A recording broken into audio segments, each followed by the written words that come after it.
Donc on a vu au niveau des protéines, donc on a vu qu'il y avait différents indices. Au niveau des protéines, il faut regarder l'indice chimique. La capacité d'assimilation de votre protéine, la protéine de référence, c'est la protéine de blanc d'œuf. Ça, je pense que la majorité des gens sont déjà au courant. L'indice chimique 100, ça c'est la protéine de référence. Le glucose de référence, hein, c'est le sucre, c'est le saccharose, qui a 100% d'indice glycémique. L'indice glycémique le plus rapide, le sucre que vous mettez dans votre café, le sucre blanc. Ça c'est la référence. Savoir que le miel, par exemple, est un indice glycémique qui est en dessous du saccharose pur, du sucre blanc que vous mettez dans votre café. Donc ça c'est important de savoir. Donc on a vu les protéines, les chimiques. Vous avez la whey, vous avez la caséine, vous avez l'hydrolysate, voilà, vous avez toutes les différentes gammes à indice chimique différents qui vous permettent un rythme différent, donc des protéines à ne pas prendre au même moment, en fonction du moment de votre entraînement et de la récupération que vous souhaitez et de votre type d'entraînement.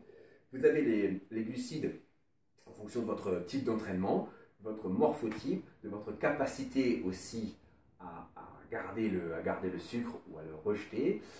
Donc ça c'est important, c'est l'indice glycémique. On a vu l'indice chimique, l'indice glycémique. Vous avez la charge glycémique de l'aliment, donc la teneur en sucre de chaque aliment à bien connaître. Et vous avez la troisième partie. La troisième partie, ce sont les lipides. Alors les lipides, vous savez, vous avez les polyinsaturés, les monoinsaturés et les saturés. Alors, bon, pour faire simple, la graisse la plus mauvaise, c'est la graisse saturée. Saturée, pourquoi? Parce que cette graisse-là, elle se stocke rapidement, elle se déstocke très difficilement. D'accord? Donc, cette graisse-là, il faut quand même en absorber un petit peu, mais c'est ce que vous allez absorber le moins au niveau de votre alimentation.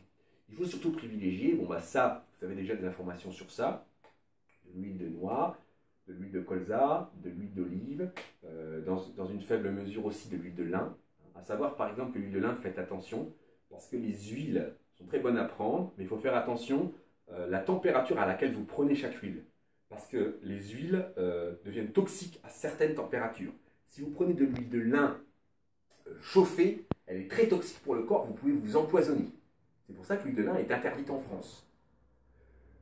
Pour les autres huiles, prenez vos précautions. Il vaut mieux prendre de l'huile fraîche, de l'huile froide, qui n'est pas chauffée, en règle générale. Hein. Donc ça, il faut prendre une précaution. L'huile de lin, par exemple. Après, l'huile de colza, il n'y a pas de souci.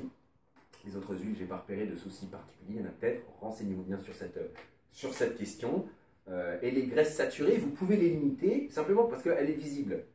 La graisse saturée, c'est la graisse la plus visible. Hein. C'est carrément les amas graisseux que vous avez dans l'assiette.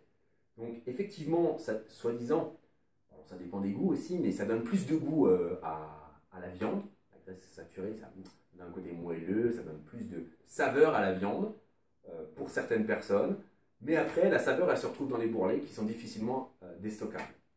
Donc ça, c'est un choix. Hein. Vous pouvez en absorber, il faut en absorber un petit peu, mais l'idéal, c'est de savoir aussi couper le morceau de gras et de le laisser dans l'assiette, hein, le renvoyer au cuistot et manger la bonne viande qui est tout aussi pour moi savoureuse, sans cet extrait, sans ce plus d'acide gras.